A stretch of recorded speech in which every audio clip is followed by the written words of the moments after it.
So today we are going to talk about state refinements and coarse graining in a full theory embedding of loop quantum cosmology. This is essentially the title of the paper that is cited here on the first slide. And yeah, as the title says, the topic is coarse graining in loop quantum gravity. This is an important topic which has received much attention recently. And the basic idea is depicted below here.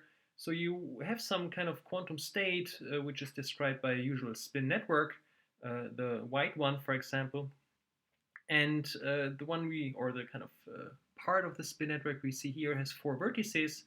And what you want to do is you want to consider this red region and you want to describe it in a simpler way, say, for example, with just one vertex, which is the picture on the right.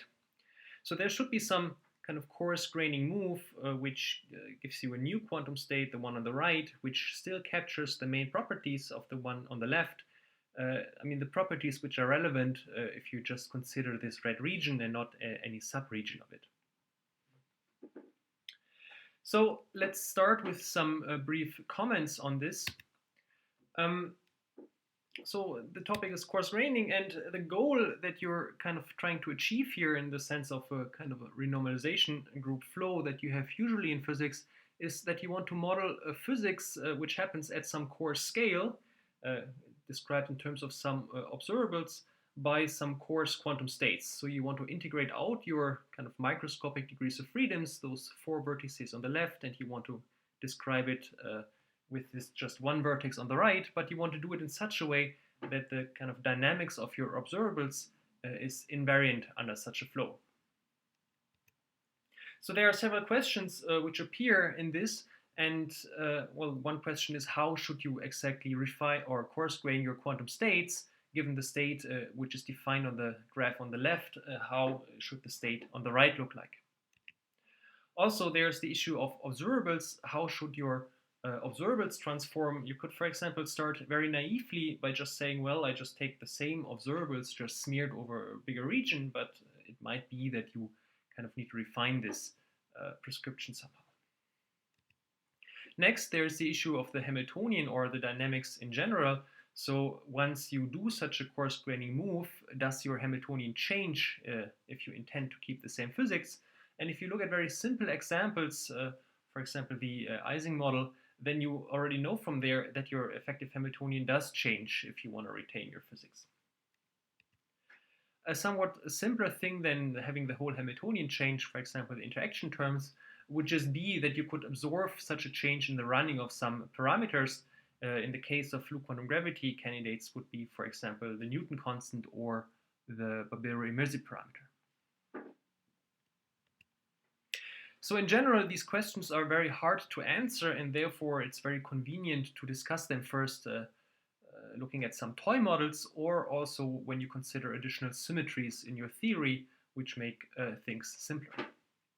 And this is exactly what we're going to do in this brief talk and what was done in the paper.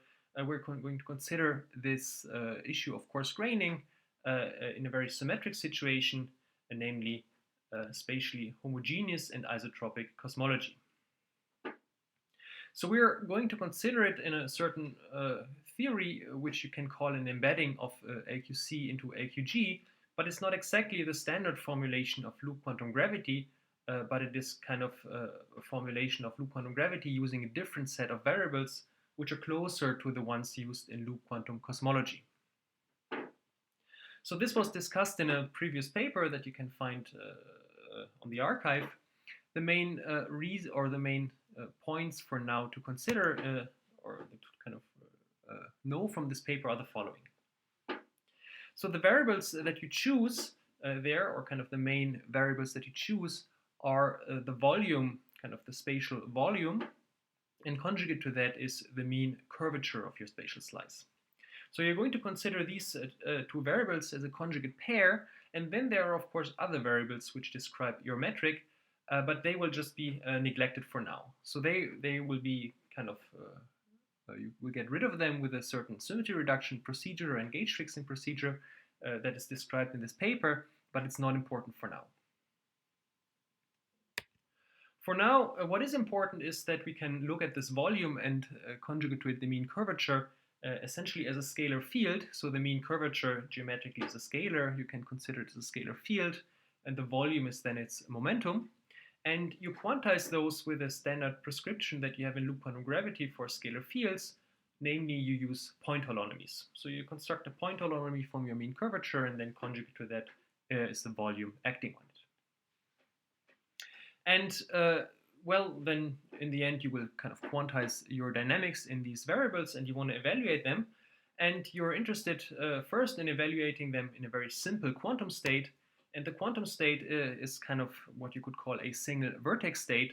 So this is kind of depicted on the right here. So this box is just the spatial slice that you have, so a spatial slice of your universe. And then your whole spin network is just a single vertex. And at this single vertex, you have these point holonomies of this mean curvature, and you also have point holonomies of kind of a scalar field in addition that you use as a time variable, as is usually done in loop quantum cosmology. So when you have set up the problem in this way, you can now look what's happening if you consider just a single vertex. And in this computation, what you find is that, first of all, the operators that you have in the full theory, so say these point holonomies at this vertex, and then conjugates to that kind of smeared around this, or smeared on some volumes around this vertex, they map directly to the operators that you have in loop quantum cosmology. So there, for example, you have an operator for the volume of the universe, and then the mean curvature conjugate to it, and they map exactly to these operators that we have in the full theory. Now, to compute the dynamics, you first need to choose an ordering for your Hamiltonian, and there are several ways to do this. And what we're doing here simply is to choose the simplest possible ordering that is known, as far as I know. And this is one proposed by Ashtekar, Korichi, and Singh, and this was called simplified loop quantum cosmology. And the good thing is that in this ordering, you can solve the theory analytically, and therefore we are able to do the computations that will be kind of cited in a second. So there are also other terms in your full theory Hamiltonian, in particular spatial derivative terms. For now, we will just ignore these terms. So if you kind of reduce to a mini superspace, they go away by themselves. But here, we're just going to ignore them for now, and we will discuss them later on. We will see how they vanish in the quantum states that we will have in the end. So when you do that, then essentially you obtain the loop quantum cosmology dynamics. And what you find is that I mean, there are kind of two Dirac observables left that you are interested in. The one is the momentum of the scalar field, which is essentially the same as the Hamiltonian. And this is invariant under the time evolution, so the expectation value of this guy is constant. And you also have the expectation value of the volume of your spatial slice, and this turns out to be given by some minimal volume V min times cosine hyperbolic of the scalar field, which serves as your time variable. And there's also this phi b, which is called phi bounce. So this is the value of the scalar field where the bounce happens, meaning that this is the point where the volume is minimal. So from these, you can, for example, also infer that there is a maximum energy density, which is around the Planck scale. And then you can do physics with this if you want. So what we've seen is that if you just consider the single vertex in the full theory, it's already enough to obtain these dynamics of loop quantum cosmology. However, in the full theory, as we said before, you're also interested in this issue of coarse graining, or kind of the inverse procedure, which would be that if you have this state with a single vertex, can you refine the state, making more vertices there, such that you still get the same dynamics? So therefore, we're going to adapt our computation now to many vertices. And for that, just remember that the dynamics that we used to compute the kind of expectation values before, it is kind of ultra-local, meaning it's kind of confined to a single vertex, which is just because we neglected these spatial derivatives. So all the terms in the Hamiltonian that are left and that are important for the computation of these cosmological observables, they are not involving spatial derivatives, so they are kind of local in this sense. And therefore, if you put many vertices now on your quantum state, then the Hamiltonian constraint will kind of act independently on all of these vertices, and you can solve it independently at each of these vertices. So therefore, what you get is you get a solution, or kind of these simplified LQC type solutions for every vertex. So therefore, at every vertex, you kind of have an independent mini-universe.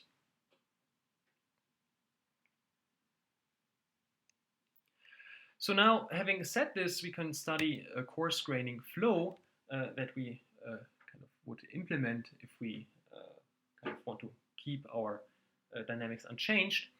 And it turns out that you can do the following to keep your dynamics unchanged. So say you just take a vertex and you split it into several vertices. Then if you consider, for example, the volume of the kind of this whole set of vertices, what you're going to do is you're just going to add the volumes of the individual vertices. So if you want to represent this with some coarser state, which say has just one vertex, then you can just prescribe a state on this vertex where the volume or the expectation value of the volume takes a certain value. For example, you could prescribe it at the time where the bounce happens. And since you have like total freedom of prescribing this quantum state at the coarse level, you can just pick any expectation value for the volume that you want.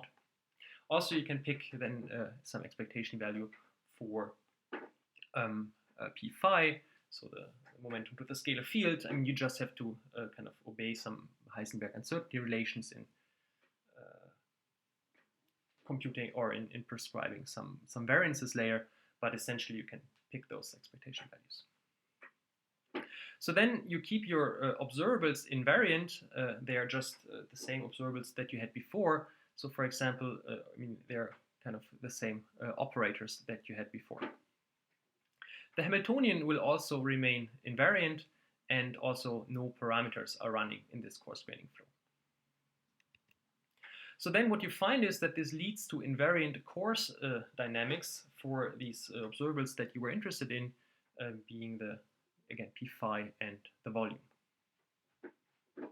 And essentially why this happens is that this solution that we found in LQC, it kind of doesn't care about how big the volume of the universe is. So it can be very, very large, or it can be very, very small. The only important thing is that or when you look at the dynamics, the only kind of thing that this theory tells you is that you get effects when the curvature becomes or goes to the Planck regime. In other words, when the matter energy density goes to the Planck regime. And that, of course, can be arranged for large or small volume. So it doesn't really matter whether it's large or small. So one thing which was not considered so far are higher moments of the volume. I mean, higher moments of the scalar field momentum are kind of trivial because it commutes with the Hamiltonian. However, for the volume, this has not been investigated so far, and it's an interesting question whether we can prescribe all the higher moments also in this coarse graining flow, and whether their time evolution is also consistent with the one at some finer scale.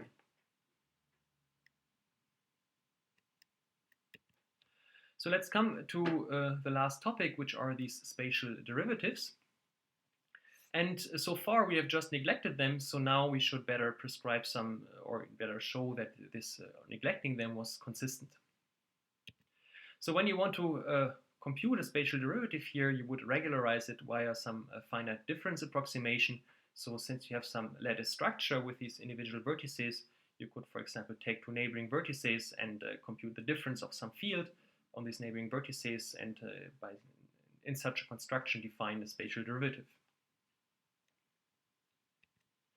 So now what you do for a quantum state is you would choose the same quantum state, so the same simplified LQC quantum state at each vertex of your quantum state. This kind of implements a kind of heuristic notion of homogeneity, so the quantum state at every vertex is the same. And this is inspired by work in group field theory condensates, which kind of also aims to derive loop quantum cosmology from loop quantum gravity, however, with this group field theory approach. And when you now evaluate the expectation value of some spatial derivative, it doesn't really matter of spatial derivative of what, so we just kind of generally write here some phase-space function f of p and q. Then by this construction of having this kind of same wave function at every vertex of your theory, you find that such expectation values vanish. So therefore, this kind of solution that we presented before, this simplified LQC solution at every vertex of your theory, this is kind of a self-consistent solution in the full theory in the following sense that there were several terms in the Hamiltonian. There were these terms that give you the SLQC solution. These have been kind of solved exactly, so the Hamiltonian acting on a quantum state vanishes. Then there are spatial derivatives in your Hamiltonian. They are not solved in a strong sense, so they don't vanish when acting on a quantum state. However, their expectation value vanishes. There are also some other terms in the Hamiltonian which have not been discussed here. They vanish by imposing some reduction constraints, and how this works is discussed in the paper, but it's not really important for the main topic of this talk. So let us briefly conclude. So we have presented some working example of coarse graining in loop quantum cosmology, or at least in a theory which is constructed very similarly to loop quantum cosmology or on loop quantum gravity. It was found that you can arrange for the dynamics to be invariant under this coarse graining flow. This happens quite generally, and it's mainly rooted in this property of the loop quantum cosmology solution of not depending on how large the volume of the universe is. This refinement that we found, it can actually be done arbitrarily or repeated arbitrarily. So you can refine and refine again, make your volume smaller and smaller, and therefore in principle you can also take some infinite refinement limit. So it's not really clear at the moment, I mean, what the kind of limiting state would be, but in principle you can kind of make your cosmology state here arbitrarily refined, and therefore if you want to make an argument that you, for example, derive Lorentz violations from some discreteness in your underlying state, then such arguments are kind of strongly disfavored by this result here, just because you could just refine your quantum state and these effects that you would find, you could make them arbitrarily small. So an obvious question now is, of course, what are the lessons for the full theory that we draw here? And with full theory, let's mean the standard formulation of loop quantum gravity in terms of Ashtekar-Barbero variables, because there things are, of course, a lot more difficult, computations are more difficult, and it's kind of unclear how much we can generalize this here to the full theory. The model might, of course, be too simple. We just consider the kind of simplest observable, like the total volume of the universe. And once you go to more intricate situations, of course, you could find things like running, or your Hamiltonian would change and so forth. However, for now, as said, this is just some working example to be presented with some interesting features like this arbitrarily refinement that you can be done arbitrarily. And yeah, therefore, I want to stop at this point. So thank you very much.